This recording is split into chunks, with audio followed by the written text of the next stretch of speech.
भागवत के प्रचार प्रसार में प्रथम प्रवक्ता हुए श्री वेदव्यास जी के, श्री व्यास जी के पुत्र श्री सुखदेव भगवान। तो जब माँ के गर्भ से वो प्रकट हुए, गर्भ से जब वो संसार में आए तो उनकी माया तो समाप्त हो चुकी थी, ऐसा उन्होंने प्रभु से वरदान मांग लिए थे। तो माया समाप्त होते के साथ वो चले जा रहे हैं। यम प्रभु जंतु मनुपेतम अपेत कृत्यम, इस तरह से वो समाधि अवस्था में, समाधस्य अवस्था में वो चले जा रहे हैं। उन्हें कुछ भी भान नहीं, न अपने शरीर की सुध है, न लोक लाज की। ऐसे ही निर्वस्त्र तुरंत का पैदा हुआ जैसे बालक होता है, वैसे ही जैसे ही गर्भ से निकले, 12 वर्ष की अवस्था में वो गर्भ से प्रकट हुए, वैसे ही चले जा रहे हैं। कहाँ जा रहे हैं ये नहीं पता, क्यों जा रहे हैं ये भी नहीं पता, वो कौन है ये भी नहीं पता। जिसे परमहंसावस्था कहते हैं, परमहंस अवस्था, जिसमें तीनों गति समाप्त हो जाती है। यही अवस्था में होकर श्री सुखदेव भगवान चले जा रहे हैं, समाधि की ओर जा रहे हैं। और वेदव्यास पीछे पीछे, पुत्रेति तन्मयतया विरह कातराजुहाव, वेदव्यास जी पीछे पीछे आवाज दे रहे हैं, पुत्र रुको, बेटा रुको, पुत्र रुको। इस प्रकार आवाज देते देते वेदव्यास जी पीछे पीछे जा रहे हैं। लेकिन कौन सुने? जो सुखदेव भगवान है वो तो निगृहस्थ समाधि में, उन्हें न कुछ सुनाई दे रहा है, न कुछ दिखाई दे रहा है, केवल शून्य, महाशून्य में चले जा रहे हैं। उन्हें कुछ भी भान नहीं। ये अवस्था होती है परमहंस लोगों की। और वेदव्यास जी पीछे पीछे आवाज दे रहे हैं कि पुत्र कुछ बात तो करो, थोड़ा तो ठहरो, रुको तो। पुत्रेति तन्मयतया विरह कातराजुहाव, विरह, पुत्र की विरह में पीछे पीछे वेदव्यास जी महाराज, रुको पुत्र, ये बोलते जा रहे हैं। लेकिन वेदव्यास जी ने सुखदेव भगवान ने एक बार भी पीछे मुड़कर अपने पिता की आवाज सुनी ही नहीं। कैसे सुनते? उन्हें कुछ भी सुनाई नहीं दे रही थी। वो चले गए और वेदव्यास जी फिर लौट कर चले आए अपने आश्रम को। तो जो उनके आश्रम में जो बालक जो थे, शिष्य बालक जो थे, वो सब आश्रम के कार्य में सहयोग करते। जो लकड़ियां वगैरह चुनने के लिए जाते हैं, वन में जाते हैं और आश्रम के लिए भोजन प्रसाद व्यवस्था के लिए, हवन करने के लिए, सब के लिए जंगल के पास के ही जंगल से जाकर वो सारे बालक शिष्य लकड़ियां को चुनते, लकड़ियां लेकर आते। वेदव्यास जी के सारे शिष्य थे, आश्रम से गए तो एक दिन वो सारे शिष्य लकड़ियां, 4-5 शिष्य मिलकर लकड़ियां बिनने गए जंगल में। तो देखा कि एक गौर्ण वर्ण का, जिसके रोम रोम तेजोमय है, प्रकाशमान हो रहा है, वो बाल स्वरूप बालक किशोरावस्था में उसी वन में बैठा हुआ, समाधि मूर्ति के समान तपस्या स्थिति में आंख बंद करके बैठा हुआ है। उसे कुछ भी भान नहीं, ऐसा लग रहा है मानो कोई विग्रह हो, कोई पत्थर की मूर्ति हो। उन शिष्यों ने बहुत वहां पे बोला, आवाज लगाया है, उन्हें हिलाया डोलाया भी, लेकिन कुछ भी उन्हें भान नहीं। जैसे निर्जीव पत्थर की मूर्ति जिस प्रकार होती है, पत्थर जिस प्रकार होती है, उसी प्रकार वो बालक श्री सुखदेव जी भगवान बैठे हुए थे, समाधि में लीन थे, तपस्या में चले गए, समाधि में चले गए। उन्हें कुछ भी भान नहीं, कुछ भी सुनाई नहीं दे रहा, न अपने चित्त का होश है, न संसार का। ये जब वो बालक शिष्य आश्रम आए तो अपने गुरुदेव से, श्री वेदव्यास भगवान से उन सारे शिष्यों ने बोला कि गुरुजी, हम लोग आज लकड़ी बिनने के लिए वन में गए तो वहाँ एक बड़ी विचित्र घटना हुई।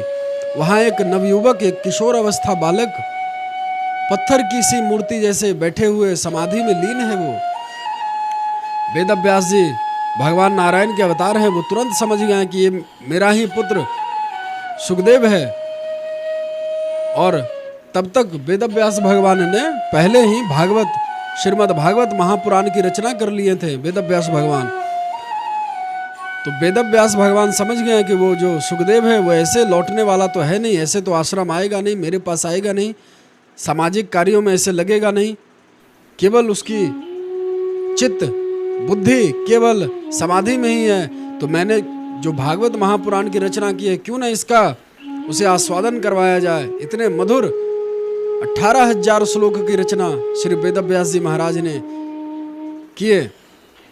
तो वेदव्यास भगवान अपने शिष्यों से कहे कि सुनो बालकों, कल तुम लोग जो फिर से दोबारा जब लकड़ी बीनने के लिए जंगल में जाओ, तो ऐसा करना कि वो जो बालक है जो समाधि में है, उसे तुम सब शिष्यों मिलकर एक श्लोक मैं बता रहा हूं तुम लोगों को, यही श्लोक बोलना, उसके निकट जाकर और लकड़ी बीनना, लकड़ी चुनना, और यही श्लोक जोर जोर से उच्चारण करना उसके पास में जाकर। वो श्लोक श्री वेदव्यास जी ने अपने शिष्यों को बताया। वो श्लोक क्या है?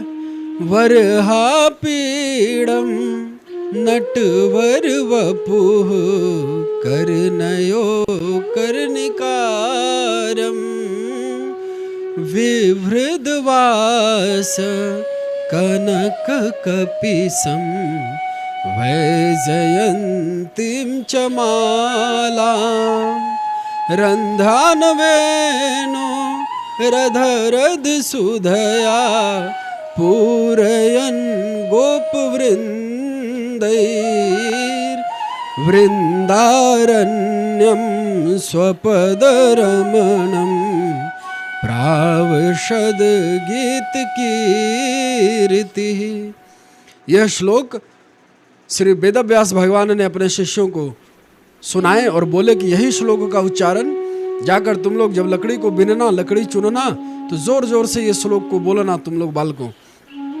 सब शिष्यों ने कहा कि जी गुरु जी, हम ऐसा ही करेंगे। तो वो सारे शिष्य सवेरे होकर जब सुबह हुई, कल हुई, तो फिर वही कार्य में वो लोग लग गए, चले गए और लकड़ी बीनने लगे। फिर शिष्यों को याद आए कि हाँ गुरु जी हम लोगों को बोले थे कि ये श्लोक तुम लोग उस बालक को सुनाना। तो सब बालकों ने मिलकर निश्चय किया और एक स्वर में बोलना शुरू किया। वरहा पीड़म नटवर बपुः कर्णयो कर्णिकारम विभृदवासः कनक कपिसम वैजयन्तीं च मालां रन्धानवेरो अरधर सुधया पूरयन् गोपवृन्दै वृन्दारण्यं स्वपदरमणं प्राविशद गीत कीर्ति। इतना जब सुने सुखदेव भगवान जो समाधि में थे, तो उन्होंने नेत्र बंद करके शून्य अवस्था में महाघोर समाधि में लीन थे। जैसे ही ये श्लोक उनके श्रवण पुटों में, उनके श्रवण इंद्रियों में गई, तो उनके नेत्र खुल गए। उन्होंने नेत्र खोल दिया और विचार करने लगे। ये जो श्लोक है, इसमें प्राणवल्लभ श्री प्रीतम श्री श्याम सुंदर, उस मुरली मनोहर, उस सांवरिया के एक एक रूप श्रृंगार का वर्णन है। वरहा पीड़म, जिनके सिर पे दाईं ओर झुकी हुई मोर मुकुट है, मोर पांख लगी हुई है। और नटवर वपुः, वपुः कहते हैं शरीर को, वेश को, जो उनका स्वरूप है वो नटवर वपु है। सब असंख्य परमहंसों के मन को लोभ लेने वाला, मन को चुरा लेने वाला, मोहित कर देने वाला स्वरूप है। इस प्रकार इस श्लोक का वर्णन है। श्री श्याम सुंदर की रूप माधुर्य का वर्णन है। सुखदेव भगवान ने आंख खोल दिए और सोचने लगे कि इतना सुंदर कोई कैसे हो सकता है, इतना मनोहर, इतना सुंदर। लेकिन फिर से उन्होंने अपने नेत्र को बंद कर दिए थोड़े ही क्षण में, ये सोचकर कि मान लिया जाए कोई इतना सुंदर तो है, लेकिन अब उसका स्वभाव कैसा है ये क्या जानने गए हम। हमें उनका स्वभाव तो पता नहीं है। बहुत लोग आजकल के समय में एक दूसरे से प्रेम का बहाना करके प्रेम कर लेते हैं।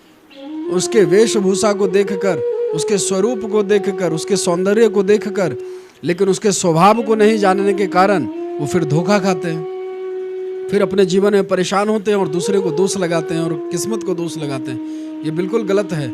जब तक उसका स्वभाव नहीं पता हो, तब तक हमें आगे की ओर किसी भी चीज में कदम ना बढ़ाया जाए तो ज्यादा अच्छा होता है। खैर वो सब तो जैसे ही सुखदेव भगवान ने नेत्र बंद कर लिए, ये विचार करके कि सुंदर तो ऐसे हैं, अद्वितीय सुंदर हैं, लेकिन उनका स्वभाव कैसा है ये तो हमें नहीं पता है, तो उन्होंने फिर से नेत्र बंद कर लिए। उन बालकों ने फिर से जाकर श्री वेदव्यास भगवान को, उन शिष्यों ने कहा कि गुरुदेव प्रभु, आपने जो श्लोक बताए थे हम लोगों को, हम लोग आज जाकर वो श्लोक बोले लेकिन जैसे ही वो श्लोक बोले भगवान गुरुदेव, तो जो वो बालक है किशोरावस्था में है, उन्होंने तत्क्षण नेत्र तो खोल दिए, लेकिन जैसे ही ये श्लोक समापन किए उसके कुछ ही क्षण में उन्होंने फिर से दोबारा नेत्र अपने बंद कर लिए। वेदव्यास भगवान तुरंत समझ गए सुखदेव भगवान के मन की बात, तो अपने शिष्यों से कहे कि अच्छा बच्चों, बालकों, पुत्रों, इस बार ऐसा करो, कल जब तुम लोग फिर से जाओगे लकड़ी बिनने, तो कल तुम लोग ये दूसरे श्लोक, फिर से एक श्लोक भगवान श्री वेदव्यास जी महाराज ने सुनाए। वो श्लोक है अहो वकीयम स्तन कालकूटम जिंगे पैस्वा। ये श्लोक सुनाए, अहो वकीयम स्तन कालकूटम। तो जैसे ही ये श्लोक उनके शिष्यों ने सुने, फिर से वो लोग लकड़ी बीनने के लिए कल होकर गए और जाकर फिर से वही जो गुरुदेव ने आज्ञा करी थी, फिर से वो श्लोक बोलना शुरू किए, अहो वकीयम स्तन कालकूटम जिंगे पैश्वान। जैसे ही सुखदेव भगवान ने ये दूसरा श्लोक सुना, अहो वकीयम स्तन कालकूटम, इसका मतलब है कि एक पूतना नाम की राक्षसी आई। जब श्री श्याम सुंदर, जिनका वो रूप माधुर्य का वर्णन हो रहा था, इसका भावार्थ मैं आपको बता रहा हूँ। जो रूप माधुर्य का वर्णन किए थे पिछले श्लोक में, जब नेत्र खोले थे स्वभाव जानने के लिए, तो इसका स्वभाव ये है कि कोई पूतना नाम की राक्षसी उनको मार देने की मनसा से गोलोक में उनके घर के अंदर प्रवेश किए।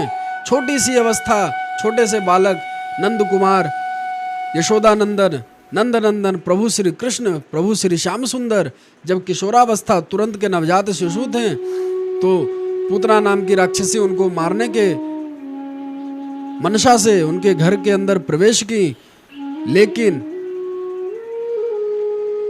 ऐसे भी मारने के मनसा वाले के भी जो उद्धार कर दें, वो पूतना अपने स्तन पे कालकूट नामक विष को लगाकर उस बालक नंद कुमार श्री श्याम सुंदर को दूध पिलाने लगी, ये सोचकर कि ये बालक ये दूध पिएगा तो कंस का संहार नहीं हो पाएगा, ये स्वयं ही मर जाएगा विष के प्रभाव से। कालकूट नाम का महाभयावह विष। तो प्रभु ने उस विष को पान किया, फिर पूतना के प्राणों का पान किया। लेकिन अहो वकीयम स्तन कालकूटम, उसके कालकूट विष को पान करने के बाद, क्योंकि माता के समान उसने अपने दुग्ध का, अपने स्तन का पान कराया श्री ठाकुर जी को, त्रिलोकेश्वर प्रभु श्री कृष्ण को, तो ठाकुर जी ने जो गति मैया यशोदा को देने वाले थे, अपनी निज माता को, माँ यशोदा को जो गति देने वाले थे ठाकुर जी कि इनका, अपनी माता यशोदा का ये कल्याण, ये पदवी, ये पद देंगे, ये ऐसा कल्याण करेंगे, वो कल्याण पूतना के मात्र दुग्ध पान, स्तन पान करने से वही गति, मैया यशोदा वाली गति उस पूतना राक्षसी को दे दी। ऐसे सहज स्वभाव है। तो जैसे ही यह स्वभाव सुखदेव भगवान सुने इस श्लोक में, उन्होंने नेत्र खोल दिए और तुरंत खड़े हो गए और बालकों से पूछने लगे, अरे बालकों, तुम लोग कौन हो? ये किसकी चर्चा तुम लोग मुझे सुना रहे हो श्लोक में? कौन है वो? उन बालकों ने कहा कि हमारे गुरुदेव ने आज्ञा करी थी कि आपके समक्ष ऐसे श्लोक सुनाया जाए, और ऐसे तो 2 ही श्लोक आपको हमने सुना, ऐसे ऐसे अनंत 18,000 श्लोक आपके जो पिता हैं वेदव्यास भगवान, वो आपके पिता हैं, उन्होंने 18,000 श्लोक ऐसे ऐसे रचना किए हैं। श्रीमद् भागवत महापुराण उनका नाम दिए हैं। आपके पिताजी आपको बुलाने के लिए बोले हैं कि जब वो घोर समाधि से जागे तो उन्हें मेरे समक्ष लेकर आओ, उन्हें पूरी भागवत महापुराण का हम श्रवण पान कराएंगे। सुखदेव भगवान जैसे ही सुने, उन बालकों से कहने लगे कि मुझे तत्क्षण अभी के अभी मुझे मेरे पिताजी भगवान श्री वेदव्यास जी के पास लेकर चलो, मैं पूरी भागवत का रसपान करना चाहता हूं। तो ऐसा ये 5वां वेद कहा गया है, तो ऐसा है श्रीमद् भागवत महापुराण, जिसका बड़े बड़े परमहंसों की समाधि जो भंग कर दे, समाधि छुड़वा दे, ये है श्रीमद् भागवत महापुराण। कलो कीरेन भाषितम, कलयुग के समस्त दुखों का नाश करने का एकमात्र मूल उपाय श्रीमद् भागवत, जिसके वामांग में प्रतिरूप श्री राधा माधव श्री युगल किशोर, एक एक शब्द श्रीमद् भागवत महापुराण के श्री श्याम सुंदर, श्री सर्वेश्वरी हैं। तो ये सब आप लोगों ने सुखदेव भगवान किस प्रकार भागवत के प्रति समर्पित हुए, ये कथा मैंने आपको बताई है। और आपको ये कथा, ये वीडियो पसंद आई हो तो इसे थोड़ा आगे शेयर करें। तब तक के लिए राधे श्याम।